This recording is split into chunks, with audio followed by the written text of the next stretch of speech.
కొడాలి నాని గారు కానీ, పేరు నాని గారు కానీ, వల్లభనేని వంశీ కానీ వీళ్ళందరూ గత ప్రతిపక్షంగా ఉన్న చంద్రబాబు నాయుడు మీద ఇష్టం వచ్చినట్టు మాట్లాడారండి.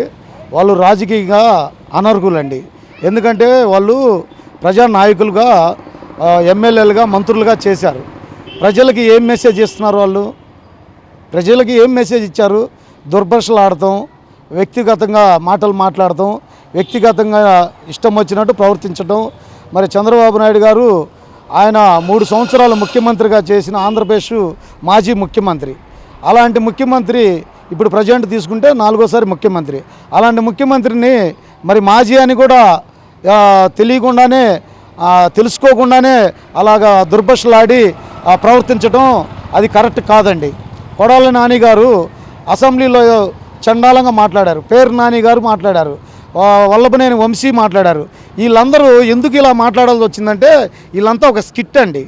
వీళ్ళందరూ ప్రజల కోసం, ప్రజలతో ఎన్నుకోబడ్డ మనుషులని ఎమ్మెల్యేలుగా ఉంటూ వీళ్ళు ఎమ్మెల్యే హోదాని మర్చిపోయి ప్రజలకి ఏం మెసేజ్ ఇస్తున్నారు? బ్యాడ్గా ప్రవర్తిస్తూ బ్యాడ్గా మాట్లాడుతున్నారు.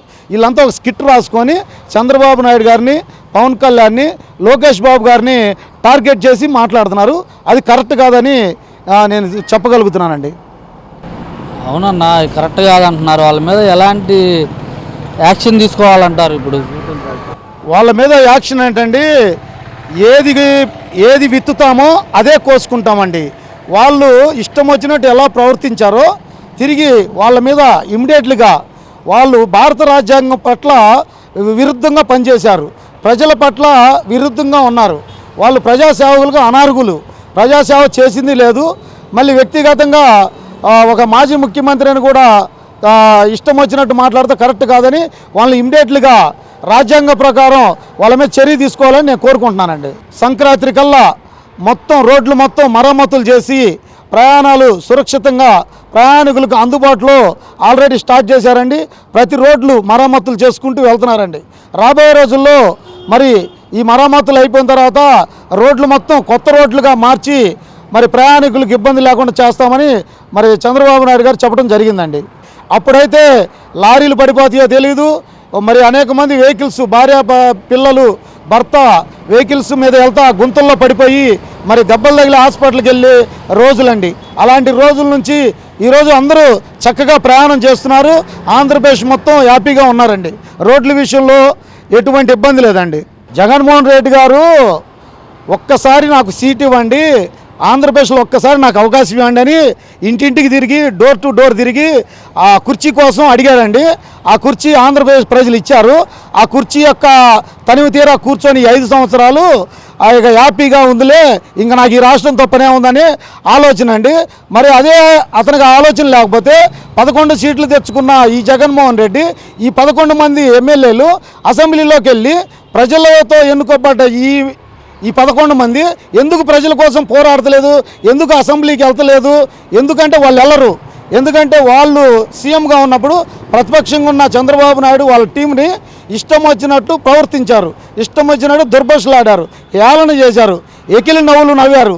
సైకో ఎవరయ్యా అంటే ఎవరినో చూపెక్కర్లా, ఒక జగన్మోహన్ రెడ్డి సైకో అని నేను చెప్పగలనండి. ఎందుకంటే ఇష్టం వచ్చినట్టు ప్రవర్తించి, ఇష్టం వచ్చినట్టు మాట్లాడి ప్రతిదీ అసెంబ్లీలో నేను రాష్ట్రానికి ఇది చేస్తున్నాను, రాష్ట్రానికి ఈ బిల్డింగ్లు కట్టాను, రాష్ట్రానికి ఈ రైల్వే తీసుకొచ్చాను కేంద్రంతో మాట్లాడి, మరి విశాఖ జోన్ తీసుకొచ్చాను, మరి ఆంధ్రప్రదేశ్ రోడ్లు శుభ్రంగా ఉన్నాయి అని ఏ రోజు చెప్పిన దాఖలు అసెంబ్లీలో కనపడలా. ప్రతిపక్షాలు అడుగుతున్నప్పుడు ప్రతిపక్షాలకు వ్యతిరేకంగా వాళ్ళని దుర్భాషలాడుతూ, హేళన ఆడుతూ వాళ్ళు చంద్రబాబు నాయుడు గారిని మానసికంగా ఇబ్బంది పెట్టి, భువనేశ్వరమ్మ గారిని ఇబ్బంది పెట్టి అసెంబ్లీలో బాబు గారు ఎంతో బాధతో ఒకటే చెప్పాడండి. ఆయన మూడు సార్లు సీఎంగా చేసిన అనుభవం ఉంది. ఆంధ్రప్రదేశ్ని ఎట్లా డెవలప్ చేసుకోవాలో తనకు తెలుసు. అందుకే ఒకే వాగ్దానంతో ఈ అసెంబ్లీలో ఇక్కడుంటే న్యాయం జరగదు, ప్రజల్లోకి వెళ్ళాలి, ప్రజలతో మాట్లాడుకుంటానని బాబు గారు శబ్దం చేశాడు. నేను మళ్ళీ సీఎంగా, ఆంధ్రప్రదేశ్లో మళ్ళీ సీఎంగా అసెంబ్లీలో కాలు పెడతానని శబ్దం చేసి బయటకు వచ్చి మళ్ళీ సీఎం అయ్యి ఆంధ్రప్రదేశ్ కోసం ఈరోజు ఆర్నిషులు ఆనాడు 18 గంటలు పనిచేశాడండి, ఈరోజు 24 గంటలు ట్రై చేస్తున్నాడండి. అలా ఆంధ్రప్రదేశ్ కోసం ఆర్నిషులు ఆయనకున్న సమయాన్ని వెచ్చిస్తున్నాడు. అదే జగన్మోహన్ రెడ్డి ఏ రోజైనా కుర్చీ తప్ప రెండో ఆలోచన అతనికి లేదు. కుర్చీలో కూర్చోవాలి, మెయింటైన్ చేయాలి, సీఎంగా ఉండాలి అనే ఆలోచన తప్ప రెండోది లేదండి. సెక్రటరీ ఏం చేస్తున్నాడు మరి? ఈ సీఎంగా ఎందుకు సంతకాలు పెట్టి జనాలు మోసం చేసి జనాల మీద విద్యుత్ భారం వేసి 1750 కోట్లకి ఈరోజు జగన్మోహన్ రెడ్డి వచ్చి ఆంధ్రప్రదేశ్ చంద్రబాబు నాయుడు గారి ఆధ్వర్యంలో లెక్క చెప్పాల్సిన అవసరం అసెంబ్లీలో ఉంది. ఈరోజు మోహన్ చిన్నపుచ్చుకొని 1750 కోట్లకి లెక్క చెప్పలేక అసెంబ్లీలోకి రాలేక మరి ఆ ఉందాతనం మొత్తం దిగజారుకొని ఈరోజు మోహన్ చూపించలేని పరిస్థితి ఈ జగన్మోహన్ రెడ్డిదని నేను చెప్పగలుగుతున్నానండి. డెవలప్మెంటు అభివృద్ధి కార్యక్రమాన్ని ముందుకు తీసుకెళ్తాం. ఎక్కడైతే ఆంధ్రప్రదేశ్ కుంటిగా ఉందో వాటన్నిటిని డెవలప్ చేసుకుంటూ ముందుకు వస్తామని మరి వాగ్దానం చేశారు. అదే రీతిగా గుంటూరు మరి అరండాలపేట బ్రిడ్జిని మరి ప్రాసెస్లో నడిపించాము. అది మరి పెమ్మసాని ఎంపీ గారు మరి కేంద్ర మినిస్టర్ గారు అయిన పెమ్మసాని గారు దాన్ని అమల్లో తీసుకొచ్చారండి.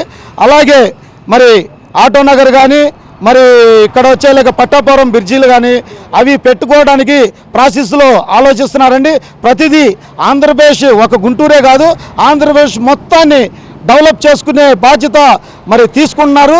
ప్రతి కేంద్ర మినిస్టర్తో కేంద్రంతో మాట్లాడి బాబు గారు కేంద్రంతో మహాకూటమి పెట్టుకున్నదే అందుకండి. ఆంధ్రప్రదేశ్ బాగుండాలి, ఆంధ్రప్రదేశ్ బిడ్డలు బాగుండాలి, భావితరాలు నేటి బాలలే రేపటి పౌరులుగా బాబు గారు ప్రత్యేకంగా ఆనాడు 3 సంవత్సరాలు ముఖ్యమంత్రిని చుట్ల ఈరోజు ప్రత్యేకమైన 4వసారి ముఖ్యమంత్రిగా ప్రత్యేకంగా బాబు గారిలో చూస్తున్నాము. డెవలప్మెంట్ బాగుంటుందండి. ఒక గుంటూరే కాదు అన్ని రాష్ట్రాలు బాగుంటాయి. అన్ని ఎక్కడెక్కడైతే పిల్లలకి అసౌకర్యంగా ఉంటుందో అన్ని చోట్ల డెవలప్ చేస్తారు. రైల్వే ఎక్కడెక్కడ ఇబ్బందిగా ఉంటుందో ట్రాఫిక్లకి ఇబ్బంది పడుతున్నారో ప్రతి ఒక్కరికి మరి మొత్తం ప్లాన్ చేసుకున్నారు. మరి కొత్త రైల్వే ట్రాకులు కూడా మొదలు పెట్టారండి. హైవేస్ కూడా మొదలుపెట్టారు. రాబోయే ఒక 5 సంవత్సరాల్లో డెవలప్మెంట్ అంటే ఇదా? ఆనాడు హైదరాబాద్లో హైటెక్ సిటీని చూసాం. మళ్ళీ ఆంధ్రప్రదేశ్లో మరో ఐకాన్ను చూసుకుంటూ మళ్ళీ హైటెక్ సిటీని మార్చగల శక్తి ఒక చంద్రబాబు నాయుడు గారికే ఉంది. అది చేయగలుగుతారు. అది మేము చూస్తాం, మా పిల్లలు చూస్తామండి. మరి మా పశ్చిమ నియోజకవర్గం గల్లా మాధవి గారు ఆ విషయం మీద మాట్లాడింది. మరి అందరికీ నిఘా పెట్టింది. బైక్ మీద ఇలా తీసుకొని ఇలాగా విచ్చలవిడిగా బైక్ రేసులు అని చెప్పేసి రకరకాలుగా ప్రవర్తిస్తున్న స్టూడెంట్స్ కానీ వ్యక్తిగత విషయాలు కొంతమంది ఉన్నప్పటికీ ఈ విషయం మీద ప్రభుత్వం దృష్టికి తీసుకొచ్చారు. మరి మాకు మా పశ్చిమ నియోజకవర్గం గల్లా మాధవి గారు ఎమ్మెల్యే గారు అసెంబ్లీలో చెప్పడం జరిగింది. మరి రాష్ట్ర మంత్రులకి ఆ అసెంబ్లీలో మరి స్పీకర్ గారికి అందరికీ విన్నవించుకోవడం జరిగింది. ఆ విషయాన్ని గట్టిగా తీసుకొని మరి అందరినీ క్రమంగా ఒక పద్ధతిగా ఉండేటట్టు చూస్తారండి. ఇవన్నిటి కారణం ఎవరంటే జగన్మోహన్ రెడ్డి గారేనండి. ఇలా యూత్ కానీ అందరూ చెడిపోవడం కారణం, ప్రవర్తించడం కారణం జగన్మోహన్ రెడ్డి గారు. ఎందుకంటే ఆయన గంజాయి తోటలు పెట్టి అది చేశాడు.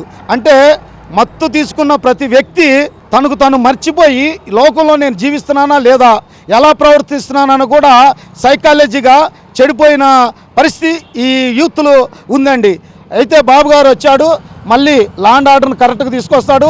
అందరిని క్రమశిక్షణగా అధికారులతో మాట్లాడి ఈ విషయాలన్నీ ముందుకు తీసుకొచ్చి మరి ఎమ్మెల్యే మనకి ఉన్న పశ్చిమ నియోజకవర్గం గల్లా మాధవి గారు కూడా మంచి ఫాస్ట్గానే చేస్తుందండి. అందరినీ కాంటాక్ట్ అవుతుంది, అధికారులతో మాట్లాడుతుంది. ట్రాఫిక్ విషయంలో మొన్న రీసెంట్గా సీఏ గారితో కూడా మాట్లాడింది. ట్రాఫిక్ విషయంలో కూడా డెవలప్మెంట్లో ఎవరికి ఏదన్నా ఒక వంతెన మనం కట్టాలి అంటే అక్కడ వాళ్ళకి ఇబ్బంది లేకుండా అందరితో చక్కగా మాట్లాడి అక్కడ అధికారులతో మాట్లాడుతున్నారు. ఎమ్మెల్యే గారు కానీ మా ఎంపీ గారు కానీ గుంటూరుని రాబోయే రోజుల్లో ఒక మంచి పొజిషన్కి తీసుకొస్తారు. ఆంధ్రప్రదేశ్కి మరి కూటమి ఉంది. చంద్రబాబు నాయుడు గారు కానీ పవన్ కళ్యాణ్ గారు కానీ మళ్ళీ బీజేపీ నాయకులు కానీ మొత్తం కలిసి ఆంధ్రప్రదేశ్ను ఒక మంచి స్వర్ణాంధ్రప్రదేశ్గా మారుస్తారని తల్లిదండ్రులకి గవర్నమెంట్ భరోసా ఇస్తుంది. మాధవి గారు గల్లా మాధవి గారు చెప్పారు. అధికారులతో అధికారులకు మేము చెప్పేది ఒకటేనండి, మీరు వెంటనే జరుగుతున్న సిచ్యువేషన్లో వెంటనే మీరు యాక్షన్ తీసుకోండి, వాళ్ళని ఖండించండి. మీరు ఆ ప్లేస్కి వెళ్ళండి. ఎక్కడెక్కడ ఇలా యూత్ బ్యాడ్గా ప్రవర్తిస్తున్నారో, బ్యాడ్ ప్లేసుల్లో ఉంటున్నారో, వాళ్ళు రేసు అనే పోటీలు పెట్టుకొని పందాలు పెట్టుకొని రకరకాలుగా ప్రజలకు ఇబ్బంది పెడుతున్నారో ఆ విషయం మీరు ముందుకు తీసుకురండి. ఒకప్పుడు ఈ జగన్మోహన్ రెడ్డి గారు దిశ అని పెట్టారు. దశ లేదనమాట.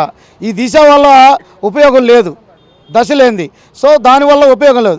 అయితే అధికారులు మీరు ఈ విషయాన్ని కొంచెం గట్టిగా తీసుకొని మరి లేడీస్ కూడా చక్కగా వారి సురక్షితంగా వాళ్ళ ప్లేసులకి వెళ్ళి వాళ్ళ ఇంటికి వెళ్ళి మా పిల్ల వచ్చిందని తల్లిదండ్రులు హ్యాపీగా ఉండేటట్టు మన గుంటూరే కాదు ఆంధ్రప్రదేశ్ మొత్తం అధికారులందరూ స్పందించాలని నేను కోరుకుంటున్నానండి. ఈ వీడియో నచ్చితే లైక్ చేయండి. అలాగే మా ఛానల్ ని ఫస్ట్ టైం కనుక చూస్తున్నట్టయితే ఇప్పుడే సబ్స్క్రైబ్ చేసుకుని పక్కనే ఉన్న గంట సింబల్ ని యాక్టివేట్ చేసుకోండి. అప్పుడే మేము పెట్టే ప్రతి వీడియో మీకు నోటిఫికేషన్ గా వస్తుంది. అలాగే ఈ వీడియో పూర్తిగా చూసినందుకు ధన్యవాదాలు.